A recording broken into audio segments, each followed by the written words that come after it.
അന്ന് വരെ ഒരു ധാരണയുണ്ടായിരുന്നു, ഒരച്ഛൻ 30 ദിവസം തുടർച്ചയായിട്ട് ചെല്ലണം, അതിനിടയ്ക്ക് ഒരു ദിവസം മുടങ്ങിയാൽ വീണ്ടും ആദ്യം തൊട്ട് തുടങ്ങണം. അതായത് 25-ാം ദിവസം അച്ഛൻ ചെല്ലാൻ സാധിച്ചില്ല, അതൊരു അപകടത്തിൽപ്പെട്ടു, അബോധാവസ്ഥയിലായി, അന്ന് കുർബാന ചെല്ലാൻ സാധിച്ചില്ല. അതുകൊണ്ട് പിന്നീട് അത് സുബോധാവസ്ഥയിൽ വരുമ്പോൾ ആദ്യം ചില 25 മാറ്റി വെച്ച് 1 തൊട്ട് വീണ്ടും ചെല്ലണം എന്നൊരു ചിന്തയുണ്ടായിരുന്നു. ഈ 1967 ഡോക്യുമെൻ്റ് പറയുന്നു, അങ്ങനെയൊന്നും ചെയ്യേണ്ട കാര്യമില്ല.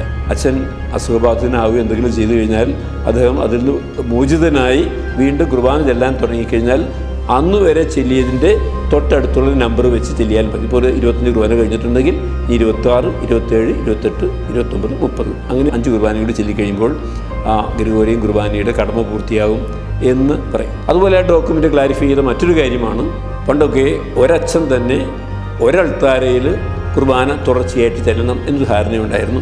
അതും വേണ്ട എന്നാണ് ഈ ഡോക്യുമെൻറ്റിലൂടെ സഭ നമ്മൾ ഔദ്യോഗികമായിട്ട് പഠിപ്പിക്കുന്നത്.